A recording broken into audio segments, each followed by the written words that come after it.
सुनो सुनो, हमारी स्कूल डार ले पिकनिक जाना है।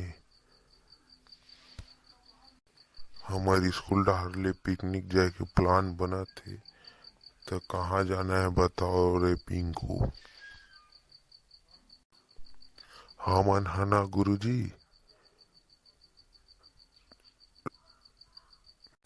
हमन हना गुरुजी तरिया डार जाथन पिकनिक। वैसा वाले पिकनिक नहीं कहा तो रे, शहर डार घूमे ला जाए वाले पिकनिक कहा तो। कहाँ जाना है बता। हमन हना गुरुजी चूतिया पाठ जाथन, चूतिया पाठ। बोला बेटा चूतिया पाठ नहीं कह रहे, सूतिया पाठ की थे।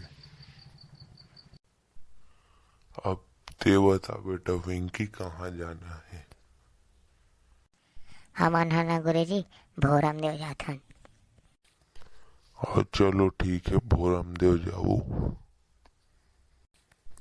काली बिहनिया 8 बजे जाना है, तो तू मन 7 बजे स्कूल आ जाओ, बस आ जाही। जी गुरुजी।